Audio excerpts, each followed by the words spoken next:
Assalamualaikum warahmatullahi wabarakatuh. Innal hamdalillah nahmaduhu wa nasta'inuhu wa nastaghfiruh wa na'udzu billahi min shururi anfusina wa min sayyiati a'malina. Man yahdihillahu fala mudilla lahu wa man yudlil fala hadiya lahu. Wa asyhadu an la ilaha illallah wahdahu la syarika lah wa asyhadu anna Muhammadan abduhu wa rasuluh. Qala Allah Ta'ala fi kitabihil karim, ya ayyuhalladzina amanu taqullaha haqqa tuqatih wa la tamutunna illa wa antum muslimun, amma ba'd.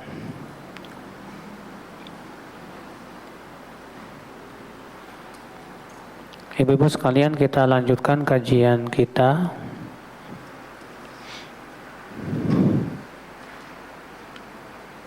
masuk hadis ke 118 ya.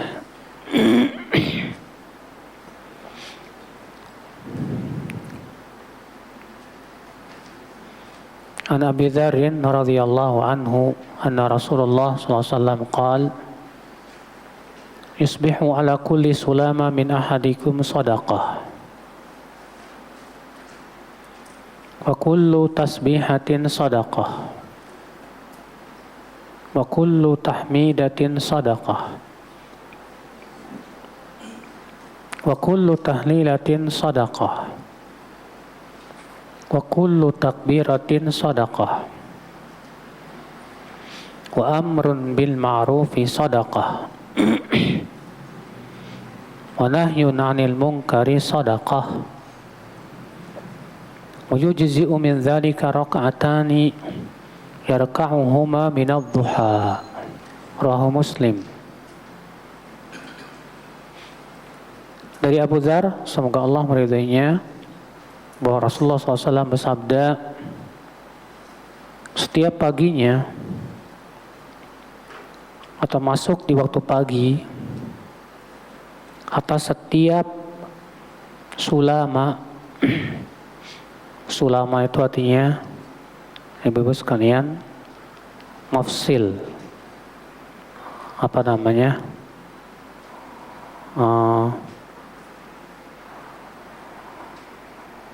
kalau apa sih sulama itu apa yang kayak gini nih, sendi ya, persendian ya. Oh iya, sulama itu artinya persendian ya. Masuk di waktu pagi atas setiap persendian seseorang dari kalian harus ditunaikan sedekahnya. Maka setiap tasbih adalah sedekah, setiap tahmid adalah sedekah, setiap tahlil adalah sedekah, setiap takbir adalah sedekah, menyuruh kepada yang ma'ruf adalah sedekah, melarang dari yang mungkar adalah sedekah, dan itu bisa dicukupi dengan 2 rakaat dari sholat duha.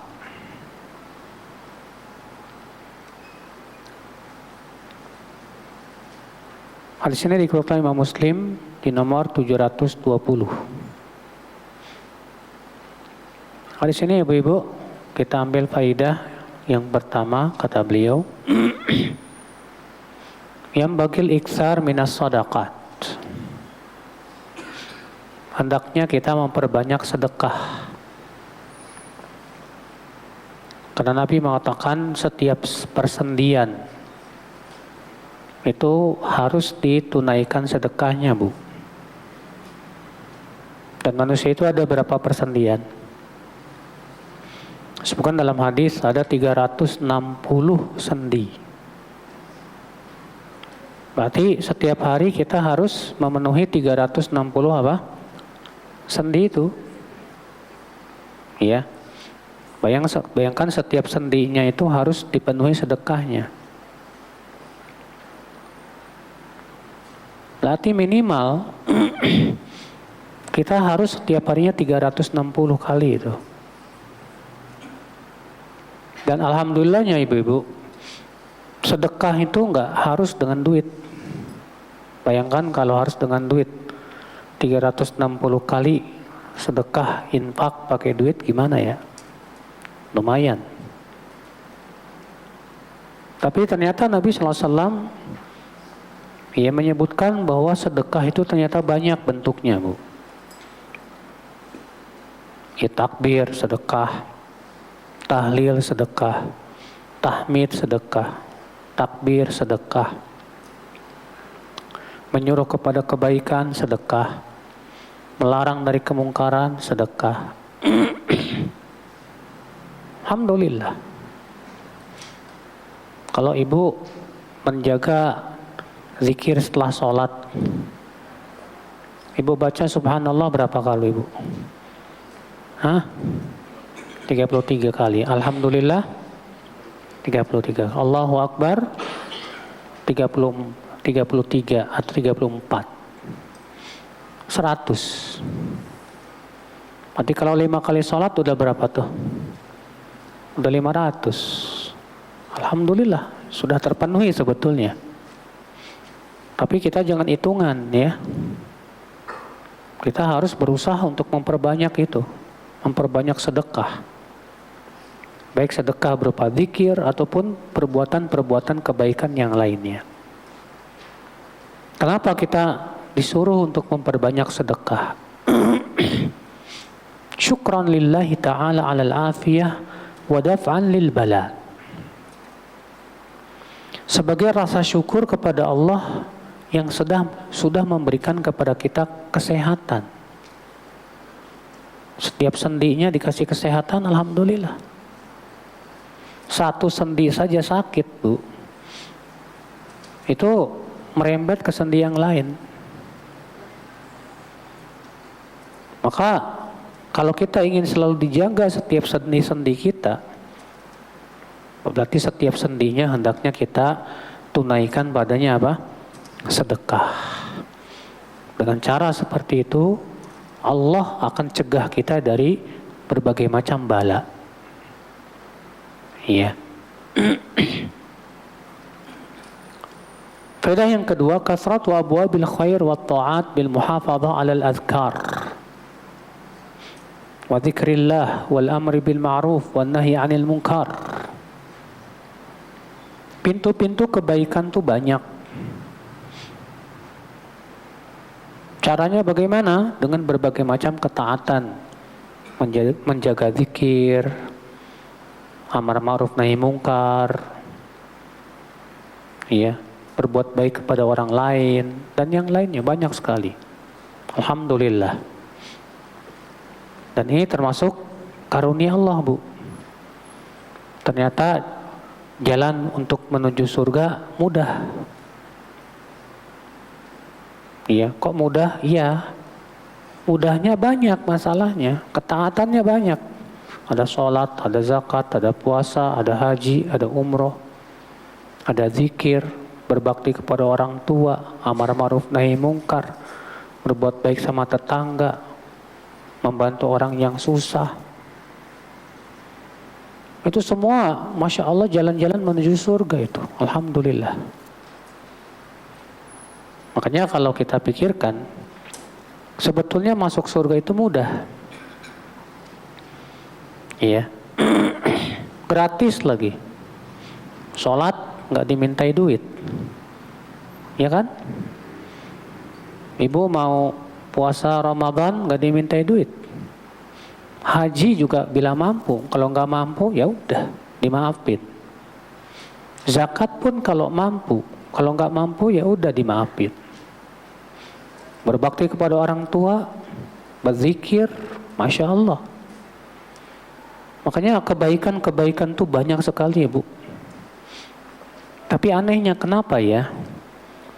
Ya kita ini untuk berbuat kebaikan ini susah kayaknya.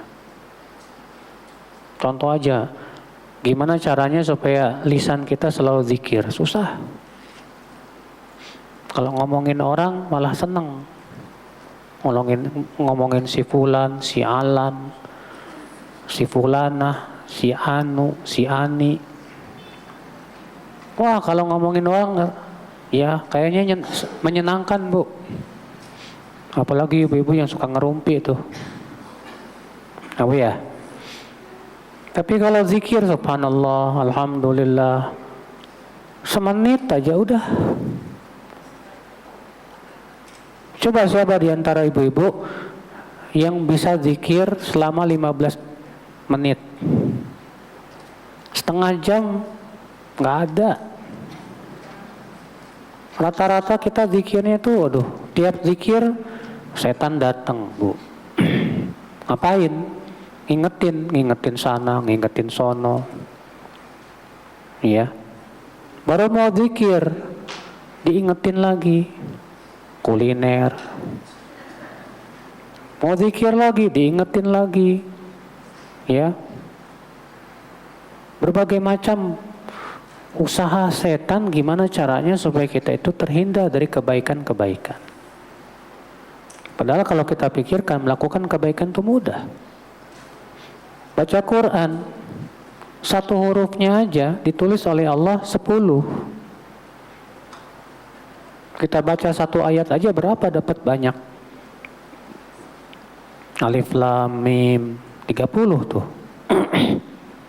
Zalikal kitabu la raiba fi hudal lil muttaqin. Berapa tuh? Hitung aja sendiri. Iya. Coba bayangkan, Bu. Tapi kenapa kok kita mau baca Quran kayak berat banget? Baca Quran satu halaman aja kayak 1 jam. Tapi kalau nonton film Korea 2 jam gak kerasa. Kenapa ya, Bu ya? Itulah, Bu, karena manusia punya syahwat. Manusia punya hawa nafsu. Nah, disinilah ya terjadi peperangan antara syahwat dan hawa nafsu melawan kebaikan dan ketaatan. Kalau kita terus-menerus kalah oleh syahwat dan hawa nafsu, berat. Tapi kalau kita selalu menang, Masya Allah, luar biasa, Bu. Ibu baca Quran, setiap kali baca Quran datang setan lalu ngingetin, iya itu kayaknya lagi rame tuh di grup, ting tong terus. Ibu langsung mikir, alah gampang itu, nanti aja saya baca Quran dulu, nanti kalau 1 juz selesai baru saya buka. Langsung HP-nya langsung ditutup sama ibu. Ngapain sih nih HP, ganggu banget. Nah, itu cap jempol dah, Bu. Iya. Seringnya kita enggak lagi baca Quran, Alif Lam Mim ting. Apaan tuh? Baca, rame. Iya. Akhirnya asyik nge-HP. Baca Qurannya ditutup, Qurannya tuh, Bu. Bukan HP-nya ditutup. Qurannya yang ditutup. Gimana coba? Gimana kita akan bisa berharap bisa mendapatkan derajat yang tinggi dalam surga kalau kita ternyata masih kayak gitu? Nah, ini ibu-ibu sekalian. Jadi ketaatan banyak sekali sebagai rahmat Allah untuk kita. Siapa sih yang nggak bisa zikir? Gampang banget, cuma ngucapin subhanallah, alhamdulillah, la ilaha illallah, Allahu akbar. Siapa? Subhanallah paling 1 detik, alhamdulillah 1 detik, Allahu akbar 1 detik, la ilaha illallah 1 detik. Gampang.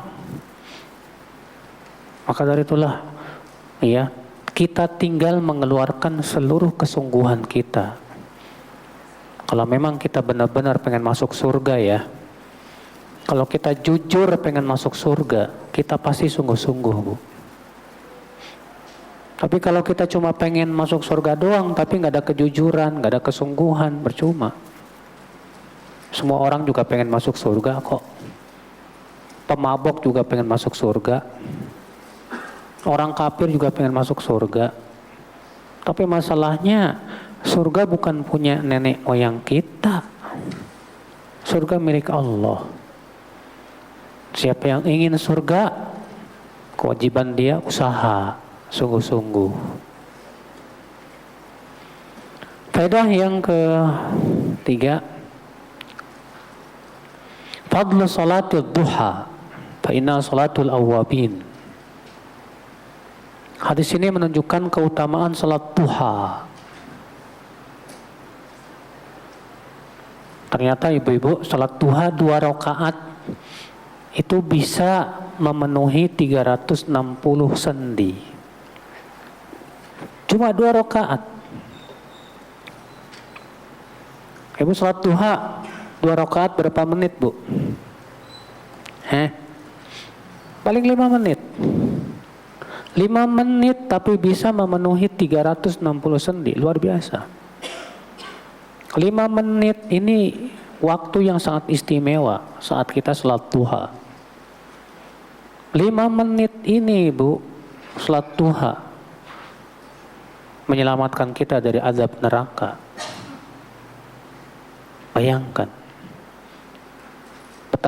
betapa mahalnya waktu itu, Bu. Kalau cuma 5 menit saja bisa seperti itu, gimana kalau setiap waktu kita gunakan untuk kebaikan? Luar biasa.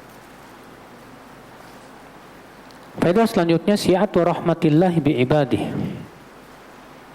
إذ أن العباد لا يطيقون التصدق في كل يوم بمثل هذا فأجز عن ذلك ركعتان من الضحى.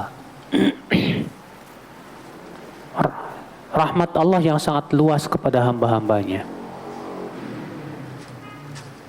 Karena para hamba banyak yang tidak mampu sedekah setiap harinya segitu banyaknya. Ternyata dengan rahmat Allah, Allah gantikan dengan 2 rakaat duha. Allah kasih solusi nih.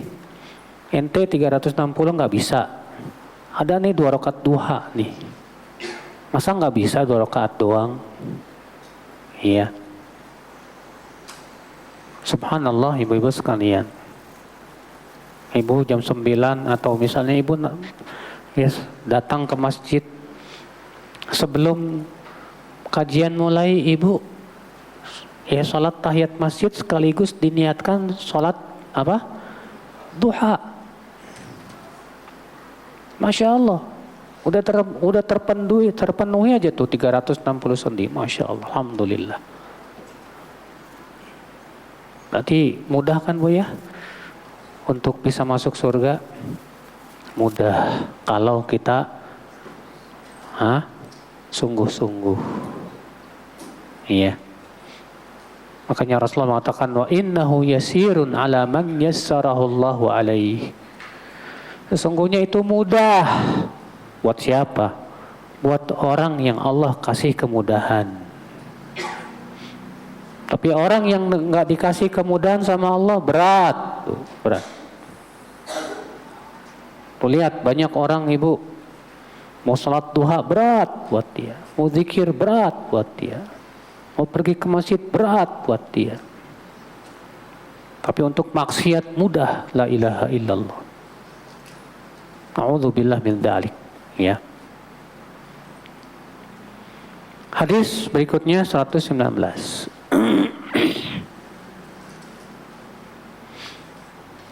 Wa anhu qala an-nabiy sallallahu alaihi wasallam.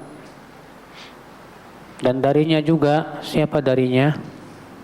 Dari Abu Dzar. Ia berkata, Nabi SAW bersabda, "Uridat alayya a'malu ummati hasanuha wa sayyi'uha. Fawajadtu fi mahasini a'maliha al-adha yumatu 'anil tariqi. Wa wajadtu fi masawi'i a'maliha an-nukha'atu takunu fil masjid la tudfan." Rawahu Muslim. ditampakkan kepadaku amalan-amalan umatku, baik amalan baik maupun amalan buruk. Maka aku mendapatkan di antara kebagusan amal mereka yang paling kecil adalah yaitu gangguan yang disingkirkan dari jalan.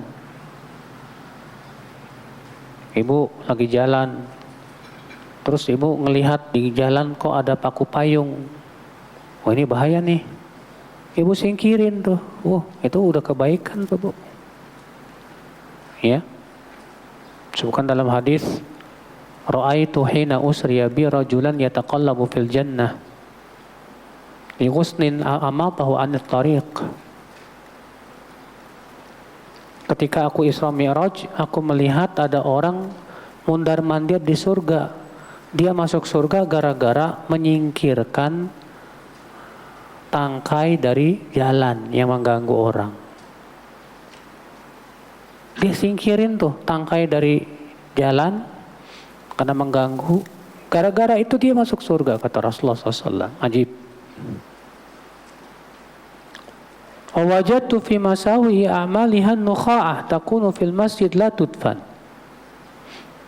Dan aku dapatkan dalam amalan keburukan, ya, maksudnya yang dianggap remeh, yaitu nukha'ah, ingus yang ada di masjid tapi tidak dikubur.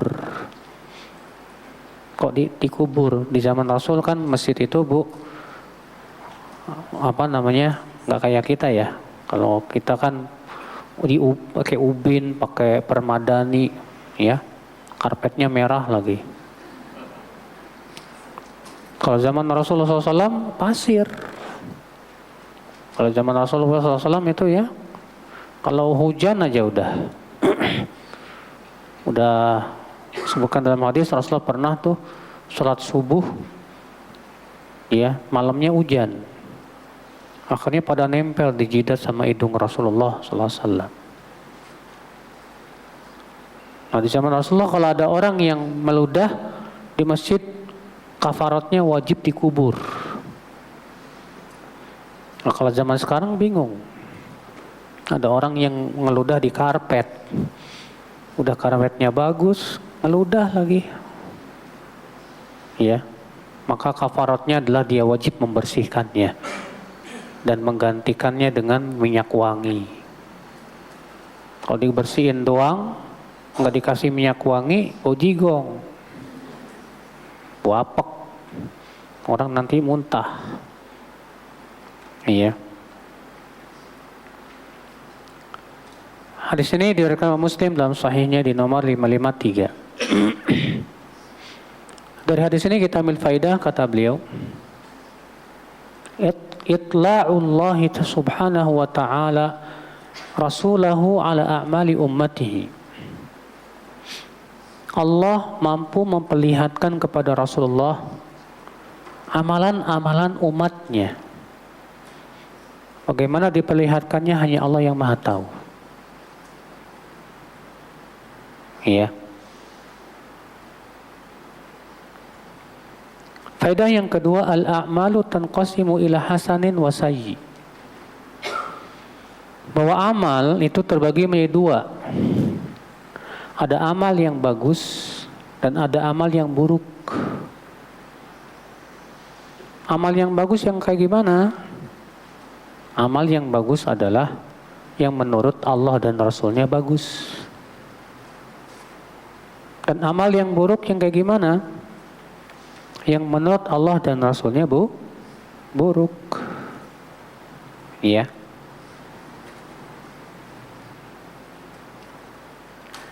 Faedah yang ketiga, al-a'malul hasanah kullu amalin fihi khairun wa indaqqa wajal wa sayyi'ah allati fiha syarr wa indaqqa wajal. Amal kebaikan adalah setiap amal yang ada padanya kebaikan, walaupun kecil, apalagi kalau dia besar. Dan amal sayyi'ah adalah yang ada padanya keburukan, walaupun kecil. Dan ingat ibu-ibu, jangan pernah kita menganggap remeh keburukan sekecil apapun. Sebagaimana jangan meremehkan juga amalan kebaikan sekecil apapun. Ibu tahu nggak sih Bu ya, di antara pintu setan agar kita meninggalkan kebaikan dan agar kita jatuh kepada keburukan itu adalah istihqar. Dia meremehkan. Iya.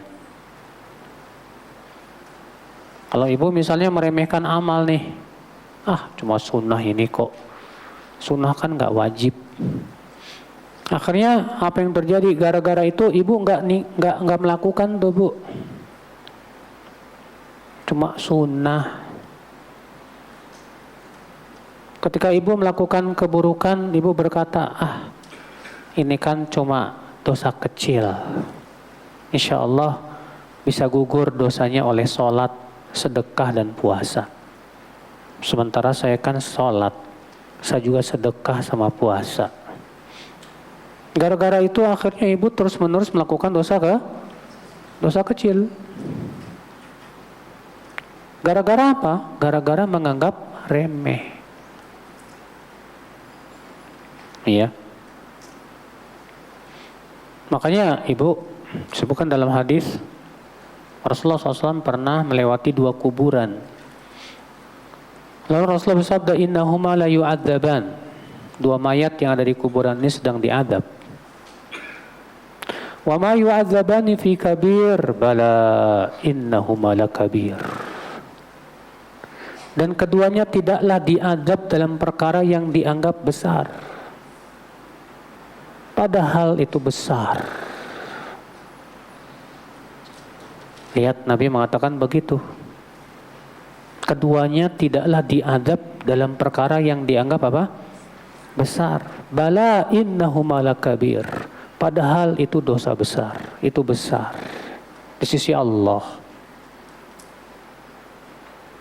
Makanya jangan sekali-kali ya kita ini menganggap remeh dosa.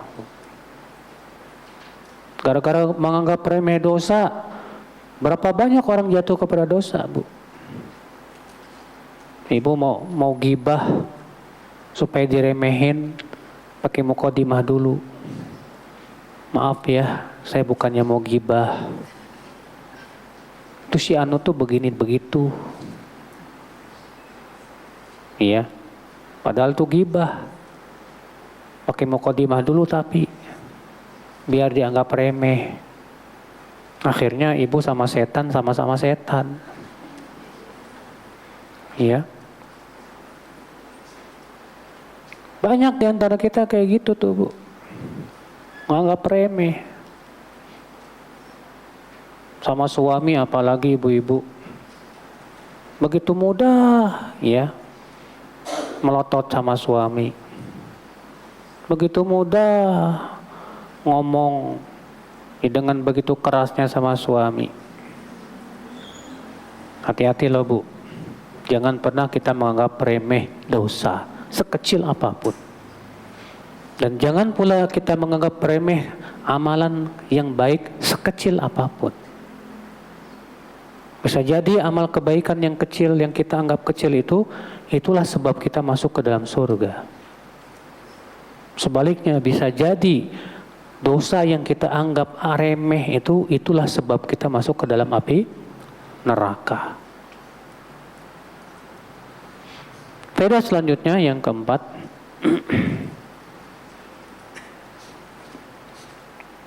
yambagil iktsar min a'malil khair. Idh min jumlatiha ma yadhunnuhu an-nas la sya'na lah. Ka'imatatil adha 'anil tariq wan nukha'ah minal masjid. Hendaknya kita memperbanyak amal kebaikan. Di antaranya yaitu banyak orang menganggap remeh, seperti menyingkirkan gangguan dari jalan. Ingus di masjid, kan itu dianggap remeh. Iya. Nah ini ibu-ibu sekalian. Menganggap remeh itu ada dua macam loh Bu.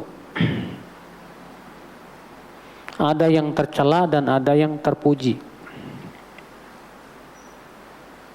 Kalau ibu belum mengamalkan kebaikan, lalu ibu menganggap remeh kebaikan tersebut, ini tercela.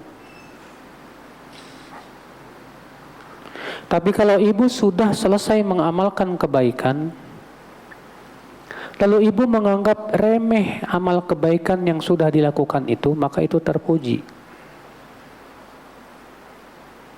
Jadi amal kebaikan kalau diremehkan sebelum kita beramal, jadi tercela. Contoh misalnya ibu mau mengamalkan kebaikan. Seperti misalnya sedekah, tapi sedekahnya cuma 10.000. Kok kecil banget sih 10.000? Ibu remehkan. Iya. Atau mau sholat 2 rakaat tahiyat masjid, ibu remehkan. Gak boleh. Kita gak boleh meremehkan kebaikan sekecil apapun. Tapi kalau ibu sudah mengamalkan kebaikan, lalu ibu menganggap remeh, amal saya kok sedikit banget ya, maka ini terpuji Bu. Kenapa terpuji? Karena hal seperti ini bisa menghilangkan ujub dan sombong. Munculnya ujub itu karena merasa amalnya udah banyak. Ya. Ibu tahajud tiap malam, puasa Senin Kemis, gak pernah tinggal, sedekah tiap hari 1 juta. Ya. Udah begitu ibu juga banyak puasa banyak membantu orang-orang susah. Kalau ibu menganggap wah amalan saya udah banyak banget nih, itu biasanya akan tumbuh ujub. Akan tumbuh apa? Ujub. Dan ujub bisa membatalkan amal. Maka kalau kita sudah mengamalkan banyak kebaikan, jangan pernah menganggap banyak dan jangan pernah menganggap ya amalan saya sudah hebat. Jangan. Justru kita anggap sedikit sekali amal saya ini. Remeh amal saya ini kok. Nggak ada apa-apanya. Nah yang kayak gini baru terpuji nih Bu nih. Iya. Sebaliknya kalau dosa, dosa sebelum mengamalkannya kita remehkan, tercela. Setelah mengamalkannya kita anggap remeh pun juga tercela. Kalau kita meremehkan dosa kecil, cuma dosa kecil ini kok. Lalu ibu lakukan. Setelah ibu lakukan, ibu nganggap gampang lah ini. Berat tuh Bu. Yang kayak ginian ini bisa berbahaya untuk akhirat kita. Ya.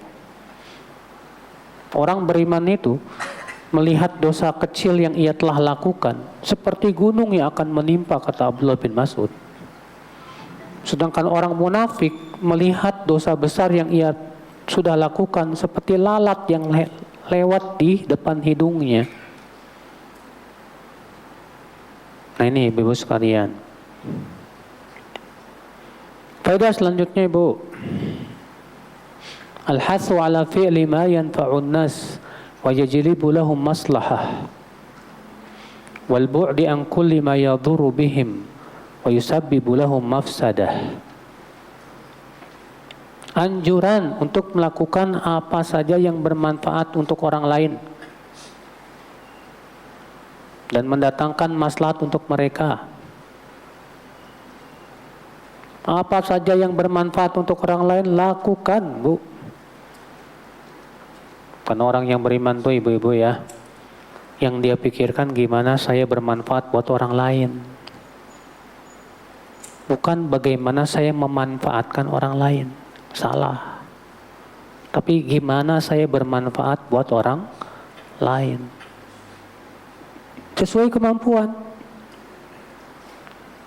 Ibu memang punya skill dalam masalah jahit menjahit.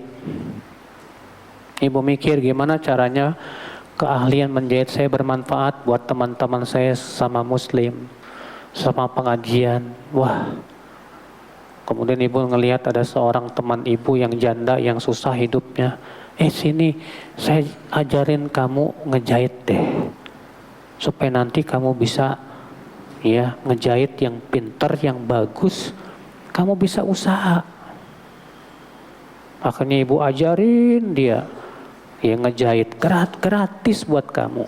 Yang penting bermanfaat deh buat kamu. Masya Allah, hebat nih bu.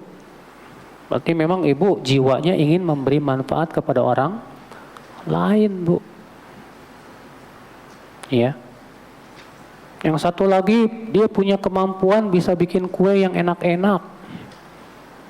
Bisa bikin kue bolu, ya, kue apem, dan berbagai macam kue. Terus dia berpikir gimana saya ngasih manfaat buat orang lain ya.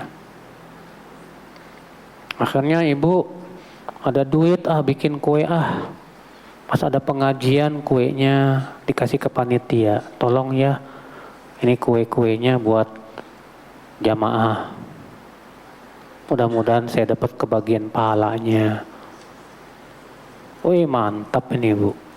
Berarti ibu memang jiwanya selalu berpikir gimana saya bisa ngasih apa? Manfaat. Saya waktu ke Belitung itu bu, iya, ibu-ibu di sana itu sibuk masak.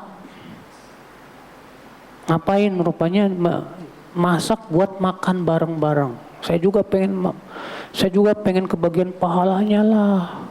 Ya, sampai mereka berlomba-lomba apa yang bisa mereka lakukan. Ini Masya Allah. Tadi jiwa mereka adalah gimana caranya bisa ngasih manfaat buat dakwah, buat umat, buat kaum muslimin. Ini kayak gini yang harus kita miliki ibu-ibu sekalian. Jangan pelit ya. Punya skill kemampuan gak mau diajarin ke orang. Ya. Wal bu'd an kulli ma yadhurru bihim. Dan jauhi semua yang bisa membahayakan orang lain. Semua yang membahayakan orang lain jauhi ibu. Terutama lisan kita ini. Lisan kita ini sangat berbisa sekali.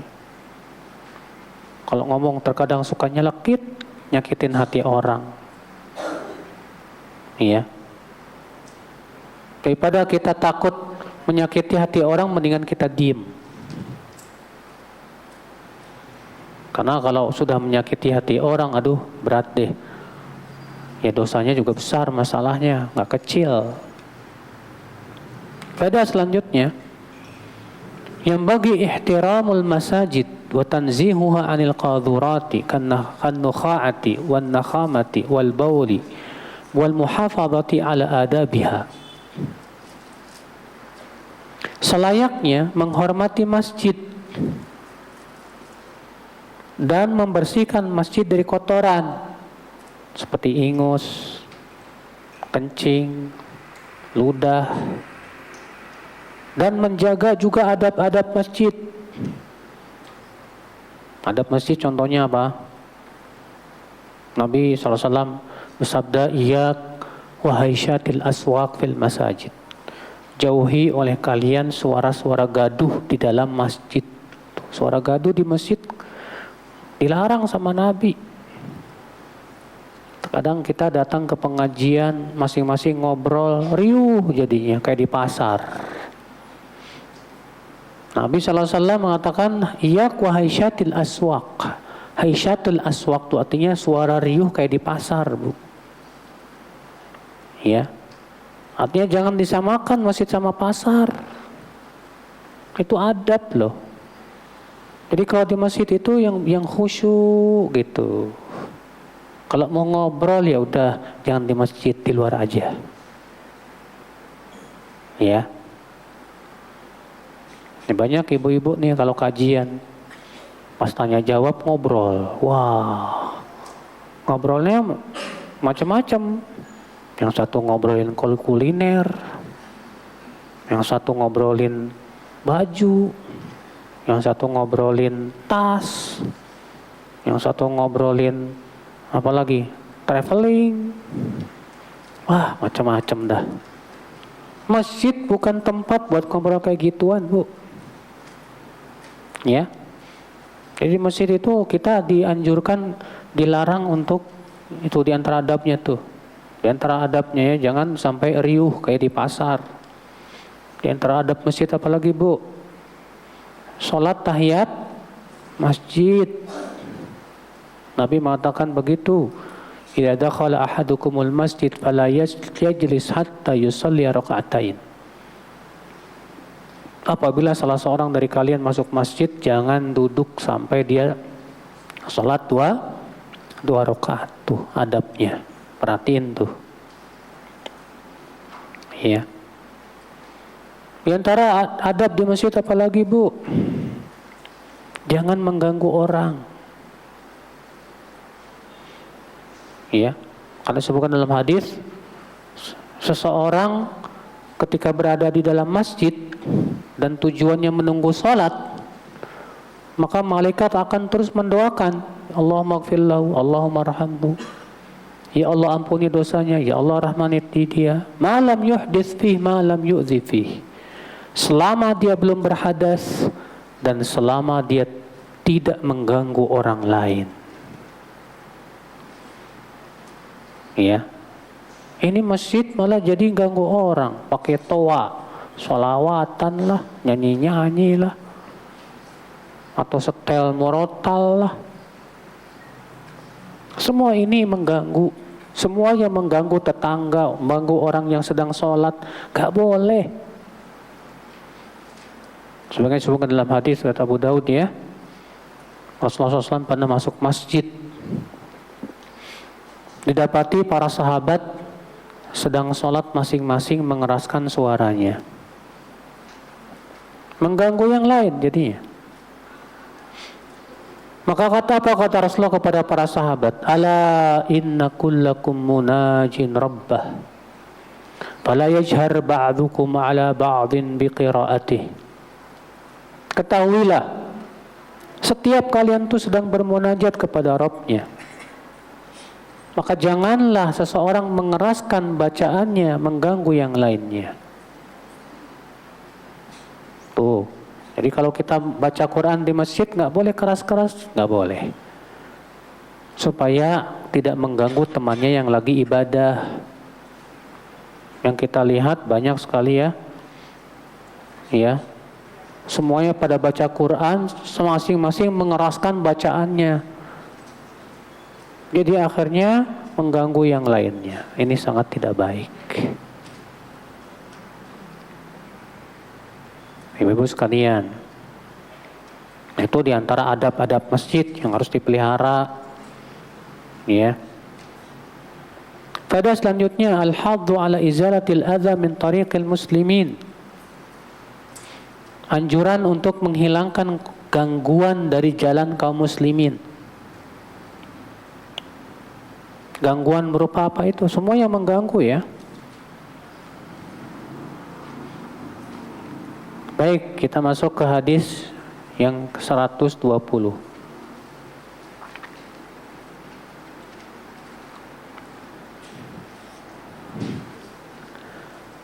Wa anhu, dan darinya juga siapa? Abu Dzar.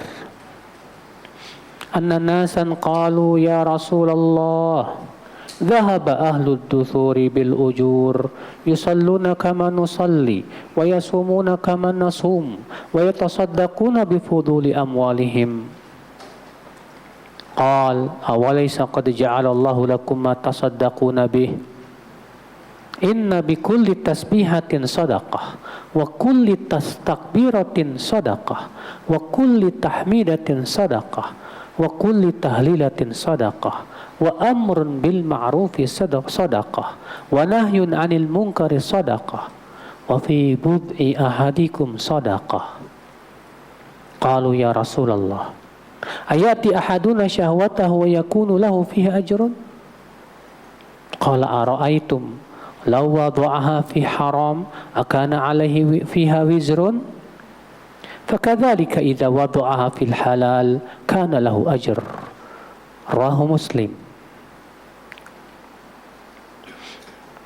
Dari Abu Dzar bahwasanya orang-orang yaitu fakir miskin berkata, "Wahai Rasulullah, orang-orang kaya pergi membawa pahala banyak.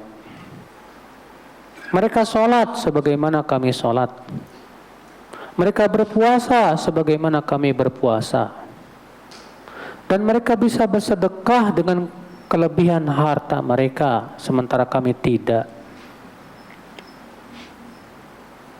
Ini orang-orang fakir miskin, Bu, mengadu kepada Rasulullah SAW, Bu. Mengadunya Masya Allah, Bu. Apa kata mereka, Bu? "Hai Rasulullah, orang kaya pergi membawa pahala banyak. Mereka sholat, kami sholat. Mereka puasa, kami puasa. Tapi mereka bisa sedekah, kami enggak. Ini fakir miskinnya zaman Rasul kayak gini. Kalau fakir miskin zaman sekarang kan enggak gitu. Mungkin kalau fakir miskin zaman sekarang itu orang kaya punya mobil BMW, ya, mobil apa lagi, baby band. Kalau para sahabat yang fakir, bagi mereka dunia itu kecil. Yang mereka iri, orang kaya ini kok punya, ya, pahalanya dapat banyak banget gitu loh. Itu yang mereka iri. Maka Rasulullah SAW memberikan sebuah solusi kepada fakir miskin, ibu-ibu, yang tidak bisa beramal seperti orang kaya. Apa kata Rasulullah? Bukankah Allah telah menjadikan untuk kalian sesuatu yang bisa kalian sedekahkan? Apa itu? Setiap tasbih sedekah, setiap takbir sedekah, setiap tahmid sedekah, setiap tahlil sedekah, menyuruh kepada kebaikan sedekah, melarang dari kemungkaran sedekah. Bahkan pada kemaluan kalian pun ada sedekahnya. Sedekah kemaluan ini, Bu. Iya. Para sahabat bertanya, "Wahai Rasulullah, apakah seseorang dari kami mendatangi syahwatnya, yaitu mensetubuhi istrinya, dapat pahala dari situ?" Kata Rasulullah, "Bu, bagaimana pendapat kalian kalau ia letakkan di tempat yang haram?" Ini meletakkan kemaluannya di tempat yang haram. Berdosa tidak? Berdosa. Demikian pula kalau ia letakkan di tempat yang halal, berpahala. Masya Allah. Ini kayaknya ini ibadah yang paling enak ini. Dari Muslim, iya, di nomor 1006. Di sini ibu-ibu kita ambil faedah. Faedah yang pertama, tanafusul muslimin ala fi'lil khairat. Kaum muslimin di zaman Rasulullah itu berlomba-lomba dalam melakukan kebaikan. Kita gitu enggak ya kira-kira?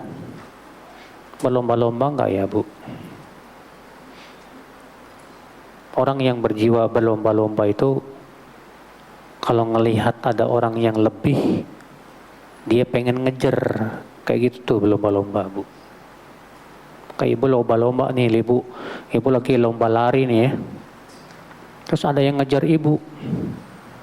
Wah, ibu berusaha untuk mengejar dia. Nah, itu namanya lomba-lomba, ya. Tapi kalau ibu misalnya melihat orang yang teman ibu bisa bahasa Arab, ibu nggak bisa bahasa Arab, ibu tenang-tenang aja. Nggak ada ya perasaan ingin mengejar dia, nggak ada. Itu berarti ibu tidak sedang berlomba-lomba. Ibu tidak punya jiwa pelomba. Melihat temannya bisa hafal Arba'in Nawawiyah, lalu ibu berpikir, masa saya nggak bisa? Saya bisa. Akhirnya ibu pun kemudian ngapalin Arba'in Nawawiyah. Nah, berarti ibu memang sedang berlomba. Itu namanya berlomba, Bu. Iya. Kita ini terkadang berlombanya masalah dunia, Bu. Ngelihat tetangganya beli BMW, wah saya besok mau beli Mercy ah. Besoknya tetangga beli apa? Moge, motor gede. Besoknya saya mau beli Moge B ah. Apa Moge B? Motor gede banget. Iya. Ya, perlombaan kayak gini yang tercela, Ibu. Dunia bukan tempat perlombaan kaum muslimin, bukan. Tempat perlombaan kaum muslimin itu dalam amalan soleh. Ya. Coba. Ibu berlomba-lomba deh. Yang satu sedang belajar bahasa Arab, Masya Allah. Yang satu lagi sedang ngapalin Al-Quran, Masya Allah. Yang satu lagi sedang ngapalin apa? Ya, hadis, Masya Allah. Yang satu lagi yang sedang ngapalin matan ilmu, Masya Allah. Berlomba itu, Bu. Itu yang kita inginkan, ibu-ibu sekalian. Perlombaan dalam kebaikan. Iya, makanya iri ketika melihat orang bisa berbuat baik itu boleh. Tapi iri dalam urusan dunia itu tercela. Ibu iri, itu teman saya yang kaya kok, Masya Allah ya, banyak banget sedekahnya, bisa sedekah sana sini, saya nggak bisa. Ibu iri lalu berpikir, gimana caranya saya bisa ngalahin dia ya? Iya. Makanya ibu cari amalan soleh yang pahalanya senilai dengan pahala orang kaya. Wah, itu berarti ibu berlomba tuh, Bu. Itu namanya berlomba. Nah, setiap kita harus punya jiwa pelomba. Ya. Wa hirsum ala amali ta'at wa nil qurbat. Dan para sahabat itu orang-orang yang sangat semangat untuk beramal kebaikan. Dan dalam rangka bertaqarrub kepada Allah. Demikian pula kita, ibu-ibu sekalian. Semangat. Jangan melempem. Jangan malas-malasan. Iya. Kenapa kita suka malas berbuat kebaikan, Bu? Orang yang malas berbuat amal soleh, biasanya hatinya kena banyak dosa. Karena akibat banyak dosa, mau berbuat amal ketaatan berat. Makanya kalau kita mau mengamalkan ketaatan kok berat, banyak istighfar deh. Mohon ampun kepada Allah. Iya. Faedah yang kedua dari hadis ini, si'atu mafhumil ibadati fil Islam. Luasnya pemahaman ibadah dalam Islam. Wa annaha tashmalu kulla amalin yaqumu bihil muslim biniyatin salihatin wa qasdin hasan. Bahwasanya ibadah itu mencakup semua amal yang dilakukan oleh seorang muslim dengan niat yang benar dan tujuan yang benar. Ibu olahraga, niatnya biar sehat. Kalau sehat ibadah enak. Pahala nggak, Bu? Pahala. Tapi ingat ya, jangan kebablasan. Banyak teman-teman itu di awal goes niatnya udah benar, Bu. Ya, kamu ngapain goes? Niat saya biar sehat. Kalau saya sehat ibadahnya enak. Lama-lama goesnya kok tambah kuat. Ya. Sampai gue seharian berangkat pagi, pulang malam. Tahajud lewat.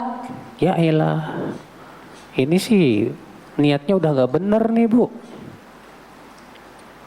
Ya, katanya niatnya biar ibadahnya enak. Lah gara-gara gue tahajud kelewat. baca Quran kagak. Ya, gimana itu? Ini namanya udah nggak bener nih Bu, udah nggak bener, udah kelewatan batas. Makanya hati-hati, hobi olahraga itu bisa menjadi pintu setan.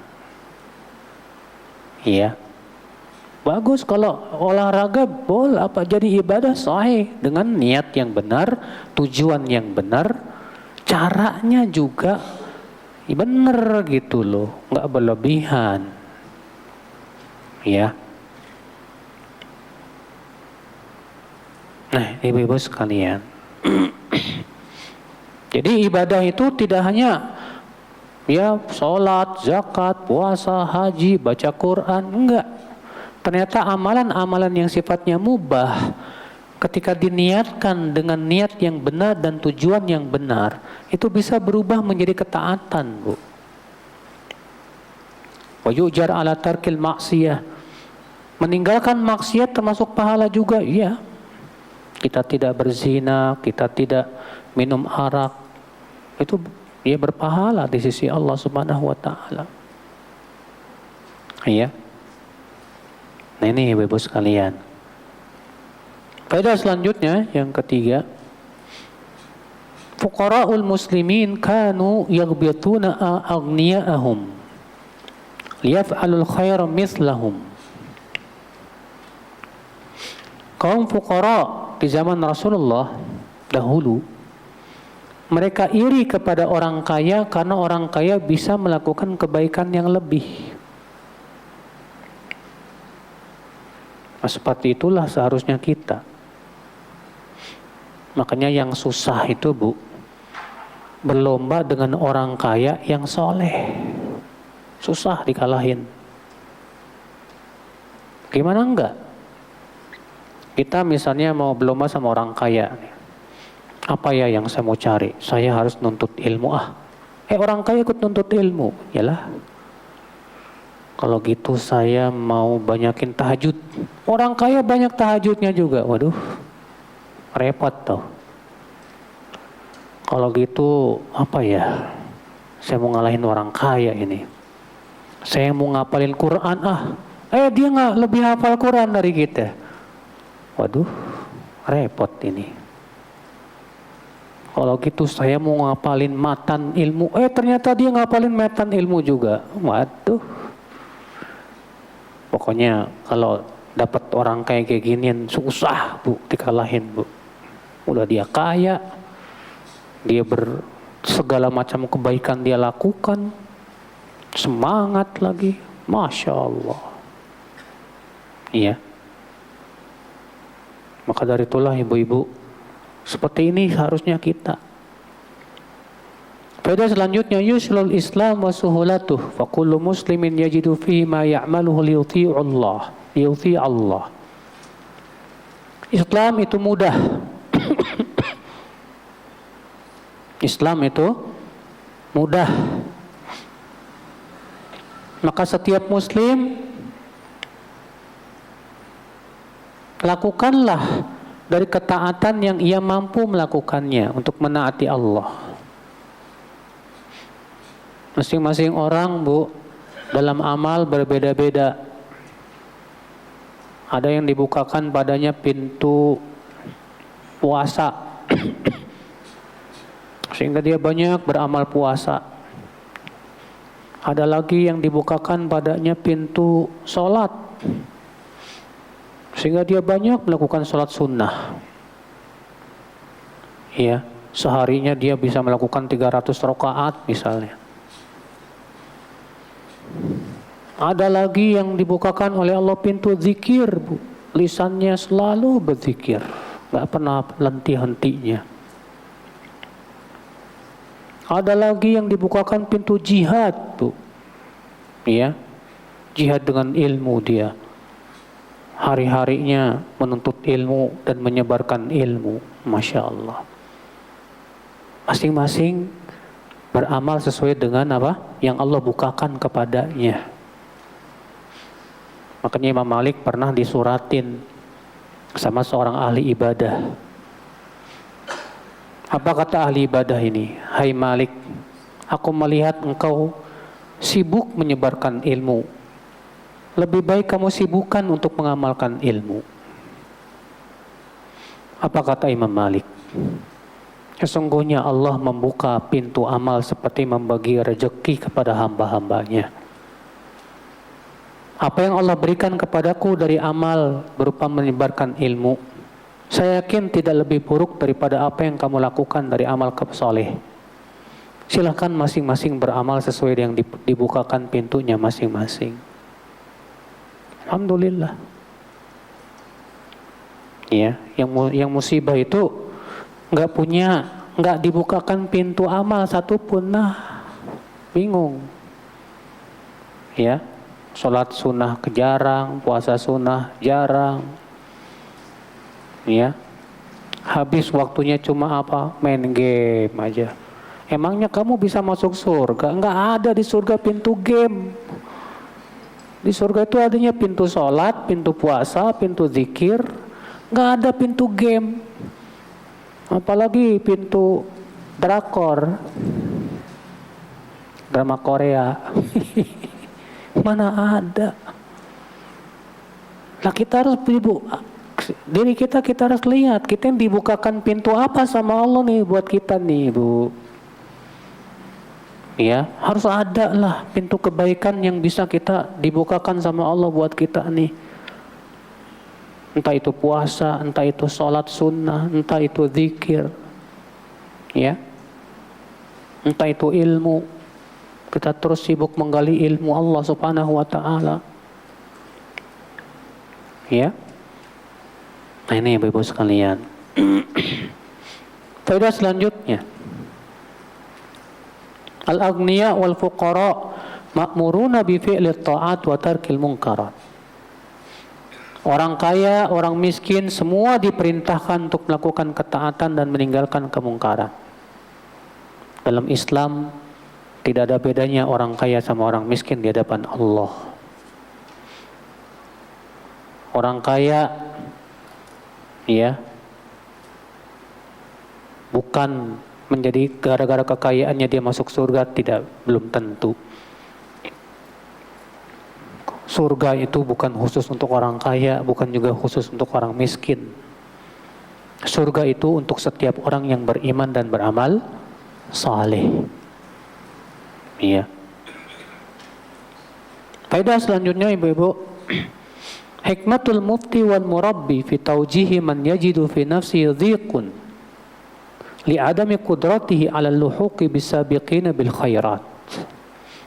Seorang murabbi dan mufti hendaklah hikmah dalam membimbing orang yang tidak mampu melakukan perbuatan amalan-amalan orang-orang yang hebat. Ya, orang miskin datang ke Rasulullah, "Hai Rasulullah, itu orang kaya sudah pergi membawa pahala banyak banget, hai Rasulullah. Mereka bisa sholat sebagaimana kami sholat, mereka bisa puasa sebagaimana kami puasa, tapi mereka bisa sedekah, kami enggak." Wah, Rasulullah SAW, Bu, dihadapkan sebuah permasalahan. Orang miskin di zaman Rasulullah iri kepada orang kaya yang bisa beramal soleh dengan luar biasa. Maka Rasulullah pun membimbingnya dengan hikmah. Rasulullah tunjukkan kepada amalan lain. Kata Rasulullah SAW apa? Bukankah Allah telah memberikan kepada kalian sedekah cara lain? Itu setiap takbir sedekah, setiap tahlil sedekah, setiap tahmid sedekah, setiap takbir sedekah, amar ma'ruf nahi mungkar sedekah. Masya Allah. Iya. Faedah selanjutnya Ibu-ibu, al-hadis aslun fi isbati hujjatil qiyas. Hadis ini menunjukkan bahwa qiyas salah satu dalil, ya, dan bahwa qiyas itu hujjah. Namun ingat Ibu ya, Kias itu boleh dipakai kalau sudah nggak ada dalil dari Al-Quran dan hadis dan ijma. Makanya kata Imam Syafi'i, Imam Ahmad, kias itu bimanzilatil maitah, sama dengan bangkai. Bangkai boleh dimakan kalau sudah tidak ada makanan yang halal. Demikian pula kias. Kias tidak boleh dipakai kecuali kalau sudah tidak ada dalil dari Al-Quran, hadis maupun ijma. Iya. Dan orang yang boleh menggunakan kias nggak boleh sembarangan. Karena kias itu pembahasannya di dalam kitab usul fiqh itu paling panjang, Bu. Karena kalau orang mau menggunakan kias, dia harus pandai pertama memahami ilatnya. Kalau ilatnya ada beberapa, dia lihat mana yang paling tepat ilatnya. Iya. Kemudian dengan cabang yang akan dikiaskan, dia harus pandai juga melihat ada nggak kesamaan kiasnya, apa ilatnya. Gak bisa sembrono, gak bisa sembarangan menggunakan kias itu, ibu-ibu sekalian. Iya. Nah ini ibu-ibu sekalian. Hadis 121.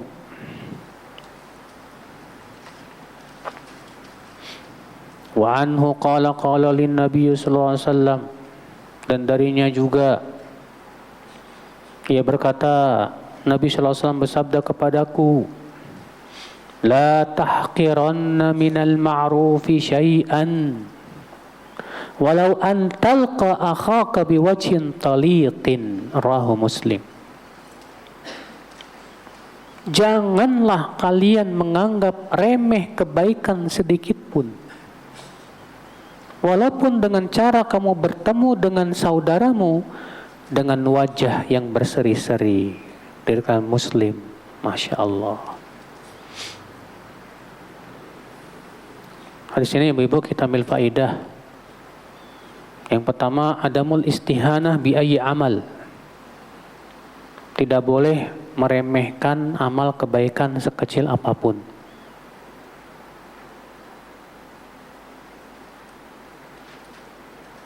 Ya. Walaupun kecil, jangan dianggap remeh. Karena amalan yang kecil bisa jadi gede pahalanya loh. Sebutkan dalam hadis, idza tasaddaqa ar-rajul bi'adli tamratin min kasbin thayyib taqabbalallahu bi yaminihi fayurabbiha kama yurabbi ahadukum faluwahu hatta tasira mithlal jabal. Apabila salah seorang dari kalian bersedekah dengan sebutir kurma dari usaha yang halal, Allah terima sebutir kurma itu dengan tangan kanannya. Lalu Allah kembang biakan sampai menjadi sebesar gunung. Bayangkan, Bu, siapa di antara ibu-ibu yang pernah ngasih orang yang minta-minta dengan sebutir kurma? Ada? Kalau di jalan gitu ya, ada orang yang minta-minta, ibu buka kaca mobil, kasih sebutir kurma. Maaf, saya adanya sebutir kurma. Iya. Banyak orang menganggap remeh, ya cuma sebutir kurma. Iya. Mungkin orang kalau di Indonesia peminta-minta ngelihat sebutir kurma juga apaan nih, gak ada nilainya. Dijual juga seperak gak laku. Iya. Tapi kata Rasulullah SAW, apabila seseorang bersedekah dengan sebutir kurma dari usaha yang halal, Allah terima dengan tangan kanannya. Lalu Allah kembang biakan sampai menjadi sebesar gunung. Luar biasa.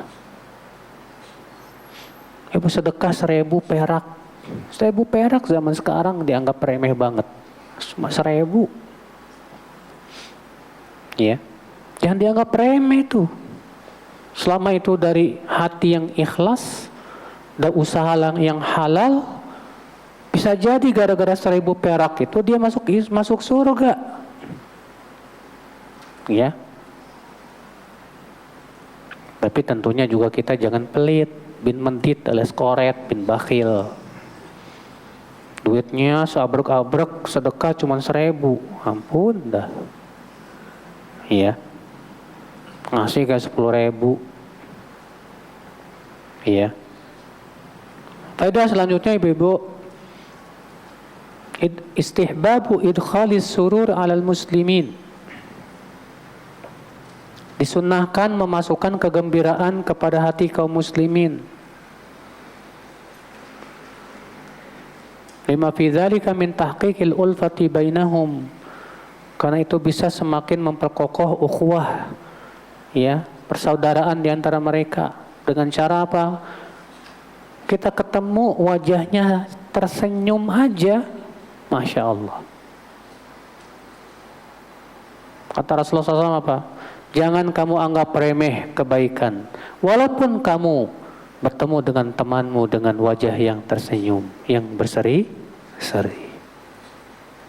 Ibu kalau ketemu teman terus wajahnya bermuka masam, kira-kira hati ibu gimana, Bu? Cemberut sama ibu gitu. Pasti kesal nggak, Bu? Sedih kita lah digituin. Kok teman saya tiba-tiba cemberut sama saya, ada apa? Tapi kalau dia senyum sama kita, Masya Allah, senang. Ya. Maka dari itulah, Bu. Tapi kan Ustadz kalau saya senyum nanti saya nggak jaga image dong, Ustadz. Nanti saya direndahin orang. Ya Allah. Tersenyum sama saudara itu justru menjaga image, Ibu. Salah kalau jaga image itu dengan cemberut. Ya. Kalau ibu tersenyum, orang jadi senang sama ibu. Sebutkan dalam hadis ya, Rasulullah SAW sabda apa? Haramallahu 'alan nar 'ala kulli hayyin layyin. Ya. Qarib. Allah mengharamkan atas api neraka setiap orang yang punya sifat hayyin, layyin, qarib. Hayyin artinya tawadu, enggak sombong. Layyin artinya lembut sama saudaranya. Qarib artinya dekat sama manusia, enggak dijauhi orang karena bagusnya akhlak dia. Sekarang kalau ibu cemberut mulu, gimana orang akan dekat sama ibu coba? Mau dekat cemberut mulu? Semua orang pasti enggak mau dicemberutin, Bu. Ustadz, pipi saya tembem, masalahnya gimana ya?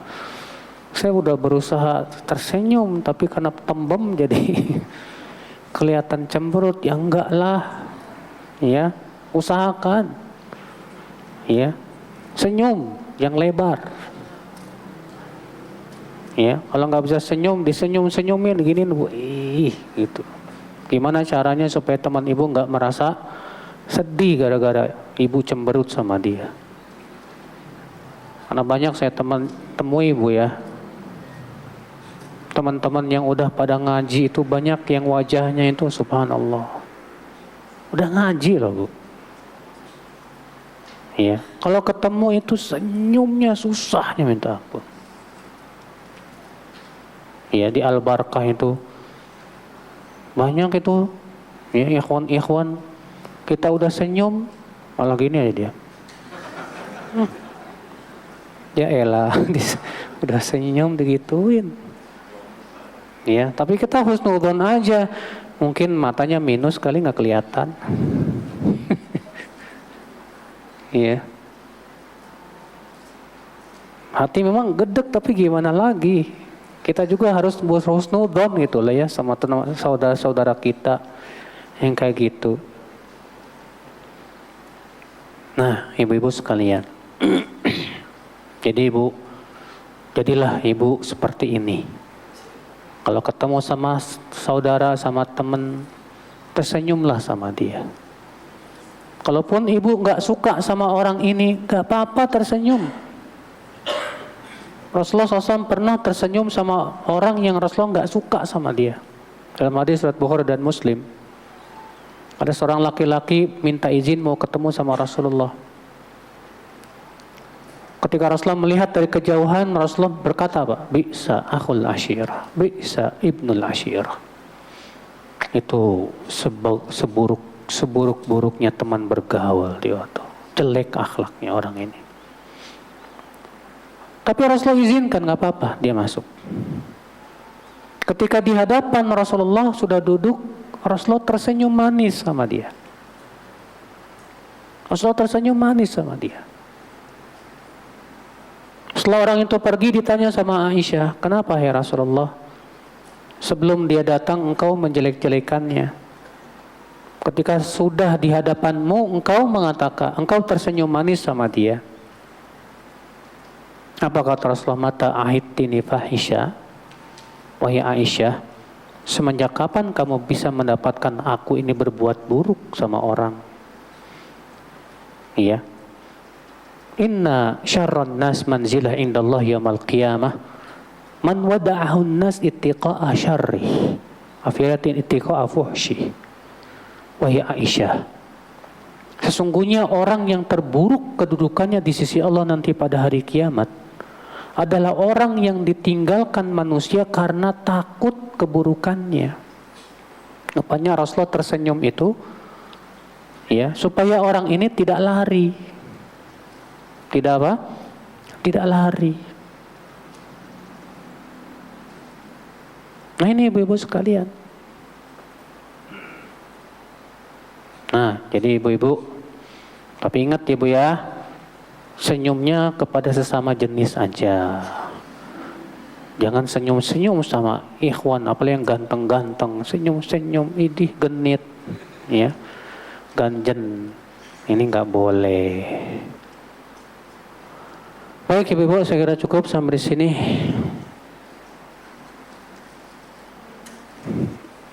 Silahkan ada yang mau nanya. Syukur-syukur nggak ada yang nanya.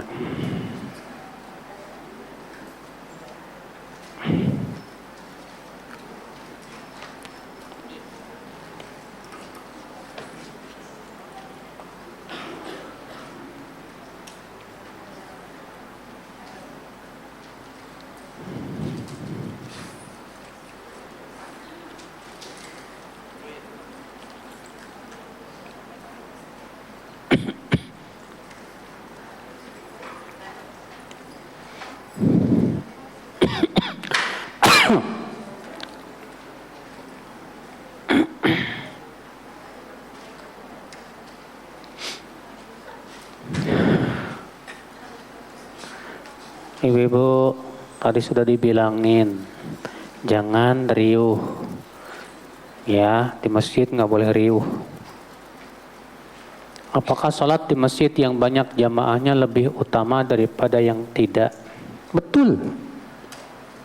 Karena disebutkan dalam hadis demikian, sholat seseorang bersama dua orang lebih baik dan lebih utama daripada bersama satu orang.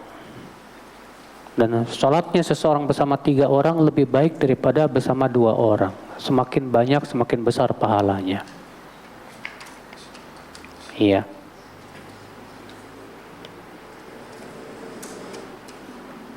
Hadis yang berisi bahwa malaikat di waktu pagi mendoakan kebaikan bagi orang yang bersedekah di hari itu, dan mendoakan keburukan bagi yang tidak. Apakah yang dimaksud hadis ini terbatas pada sedekah harta? Kalau melihat lafadznya seperti itu, ya. Kalau melihat lafadznya, suara apa itu, Bu?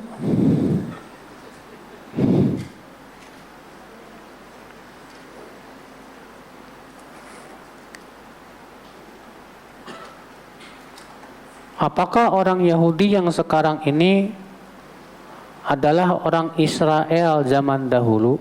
Zaman dahulu nggak ada Israel, Bu, nggak ada negara Israel. Zaman dahulu namanya Banu Israel. Nah, Banu Israel ini Yahudi. Memang di zaman Banu Israel keturunannya sampai sekarang itu jadi Yahudi, Bu. Iya. Apakah mereka kaumnya Nabi Musa? Kaumnya Nabi Musa adalah yang beriman kepada Nabi Musa. Adapun yang nggak beriman, nggak disebut kaumnya. Nabi Musa menyuruh beriman kepada para nabi setelahnya. Tapi mereka malah hendak membunuh Nabi Isa.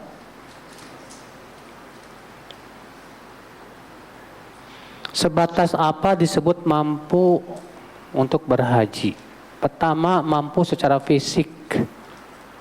Yang kedua, mampu secara finansial.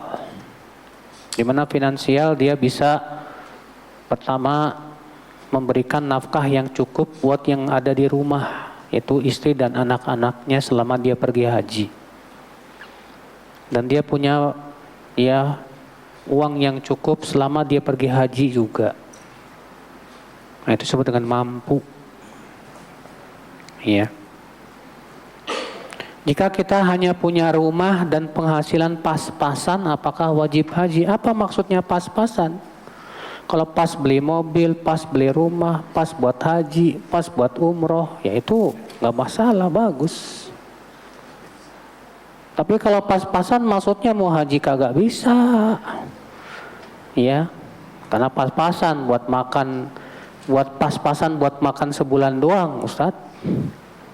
Ya udah, kalau seperti ini nggak ada kewajiban, ya.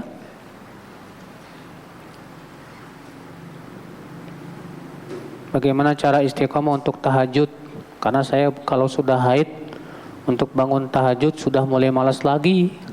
Nah, ini dia banyak perempuan kalau udah haid malas berbuat kebaikan. Kalau ibu terbiasa tahajud saat haid, kalau bisa tetap bangun loh, Bu. Tapi lakukan amalan yang lain seperti baca buku atau baca tafsir Al-Quran. Baca tafsir kan boleh. Iya. Sayang banget kalau misalnya tahajudnya nggak bisa tapi nggak diganti dengan amalan yang lain. Sayang banget, Bu.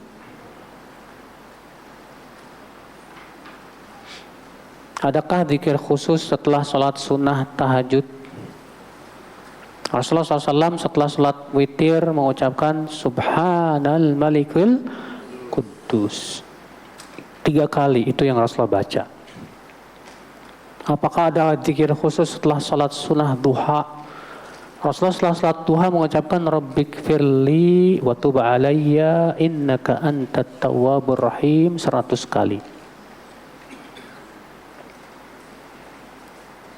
Bagaimana caranya agar Allah menambah hidayah kepada kita? Hidayah apa? Kalau hidayah itu hidayah ilmu, maka untuk menambah hidayah ilmu harus terus nuntut ilmu. Kalau hidayah itu hidayah taufik, kekuatan untuk mengamalkan ilmu, harus mujahadah, berjihad melawan hawa nafsu. Karena saya lelah, Ustadz, sebab selalu datang syubhat-syubhat di pikiran. Memang dunia itu tempatnya lelah. Kalau pengen dapat surga harus lelah, Bu. Gak bisa kita enak-enakan, gak bisa. Iya. Kalau ibu lelah dengan syubhat, terus ibu pun harus kuat melawan syubhat pemikiran itu. Dengan cara banyak menuntut ilmu, takarub kepada Allah, berdoa kepada Allah. Ya. Jangan putus asa. Dalam WAG keluarga ada yang live tanpa memberitahu. Apakah seperti ini termasuk memutus silaturahim? Iya, masuk. Ini bisa termasuk memutus silaturahim. Iya, karena sekarang ini, Bu, di antara cara kita untuk bersilaturahim dengan adanya grup-grup keluarga seperti itu. Tiba-tiba keluar, nggak ada ini lagi, itu kan semua pada bertanya-tanya, kok kenapa si fulan keluar? Ya. Maka keluarnya seperti ini dikhawatirkan malah termasuk memutuskan silaturahim. Bolehkah mengajar tahsin Al-Quran dengan meminta imbalan walaupun seikhlasnya? Boleh, atas pendapat yang paling kuat. Namun pahalanya tidak sebesar orang yang mengajar tahsin dengan tanpa imbalan tentunya. Iya. Rasulullah bersabda, "Inna ahaqqu ma akhadtum alaihi ajra kitabullah." Yang paling berhak untuk kalian mendapatkan upahnya adalah dari hasil kitabullah. Mengajarkan Al-Quran. Iya. Apakah sholat tahiyat masjid dilakukan pada setiap kali masuk masjid? Betul. Walaupun keluar sebentar misalnya mau wudu atau mau ngambil yang tertinggal di mobil, masuk lagi ke masjid, tahiyat lagi. Nggak rugi kok Bu, memang rugi. Ya, malah dapat pahala terus kan?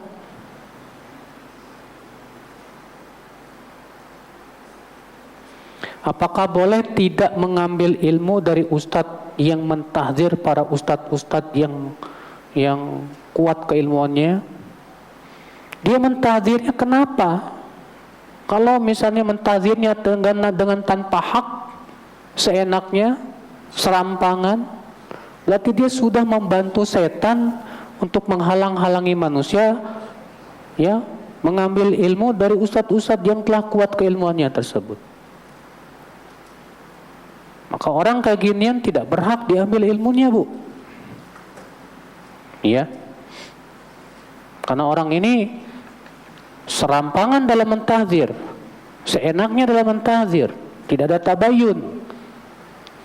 Ya. Akhirnya malah dia sudah bekerjasama dengan setan agar manusia tidak mengambil ilmu dari ustadz-ustadz yang sebetulnya dia kokoh keilmuannya, lurus akidah dan manhajnya.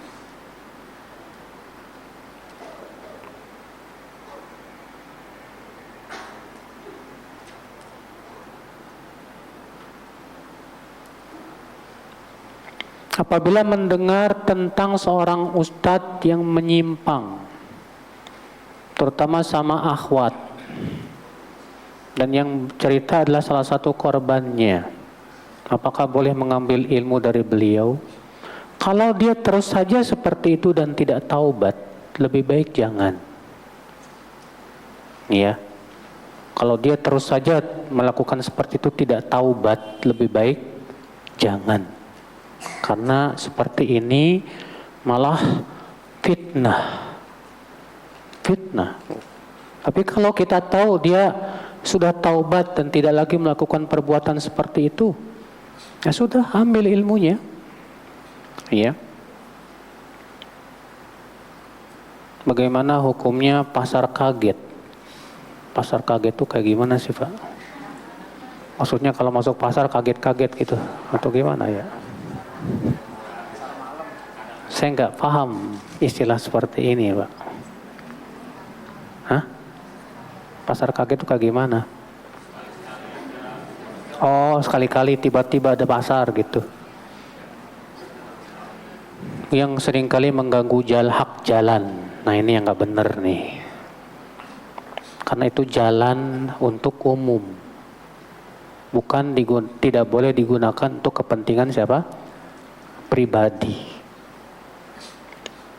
Kewajiban pemerintah untuk menertibkan jalan itu. Gimana itu jalan umum, semua juga pada bayar pajak? Iya. Semua orang punya hak untuk menggunakan jalan itu, tahu-tahu dia pakai buat kepentingan pribadi mereka. Zolim. Dosa.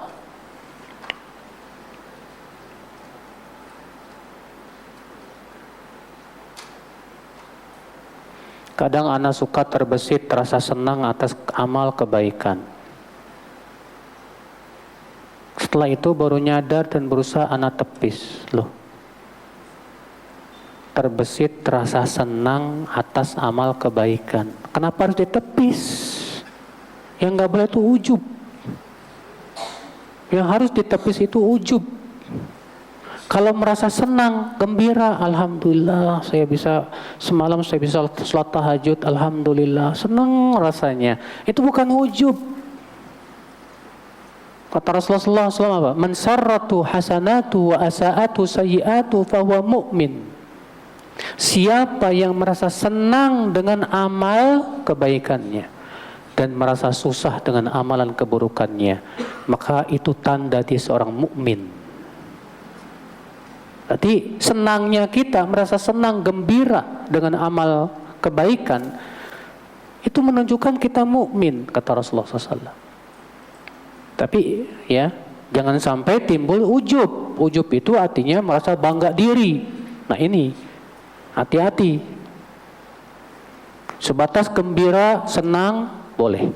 Tapi kalau sudah ujub, ini jadi dosa. Kalau sholat tahiyat masjid digabung dengan niat sholat duha, bagaimana Ustadz? Boleh, atas pendapat jumhur. Bahkan kata Imam Nawawi dalam kitab Syarhul Muhadzab, kalau ada orang yang masuk masjid langsung niat sholat duha, tidak ada niat sholat tahiyat masjid, maka itu sudah mencukupi.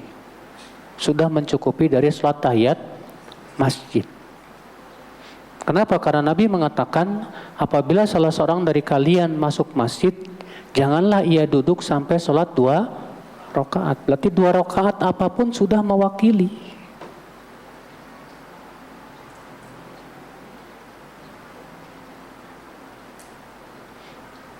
Kalau kita ngantuk, Ustadz, ngemil kacang atau permen menghilangkan kantuk, apakah berdosa ya Ustadz? Karena di masjid tersebut dilarang buat makan. Ini maksudnya di waktu kajian ya Bu ya. Kalau waktu sholat ya batal lah sholatnya. Masa sholat sambil ngunyah permen? Yang bener aja Pak. Waktu kajian mungkin. Ya. Kalau waktu kajian Bu, itu hak Ustadz, bukan hak masjid. Karena kajian itu adalah milik Ustadz, bukan milik masjid. Yang berhak memberikan peraturan adalah Ustadz. Kalau sang Ustadz berkata, silahkan yang ngantuk makan permen, nggak masalah. Kalau Ustadz mengizinkan. Kalau saya pribadi, ya setiap kajian saya izinkan. Soalnya kenapa? Karena mudorotnya ngantuk lebih berat daripada mudorotnya makan permen. Mendingan dia makan permen tapi ngikutin kajian daripada dia ngantuk. Pas ngantuk mimpi, setan masuk. Seakan-akan Ustadz Badul lagi ceramah. Dan itu pernah kejadian Pak. Sampai pulang rumah dia bilang ke istrinya, Pak, kata Ustadz Badul gini-gini, padahal enggak. Benar, ternyata dia ngantuk di majelis. Ya, bisa bahaya. Salah paham, salah dengar. Makanya saya selalu mengizinkan, yang ngantuk silakan makan permen. Tapi syaratnya tadi harus mengikuti apa? Pelajaran. Iya. Nih, demikian. Karena sudah tidak lagi pertanyaan, subhanakallah bihamdik, asyhadu an la ilaha illa anta astaghfiruka wa atubu ilaik. Wassalamualaikum warahmatullahi wabarakatuh.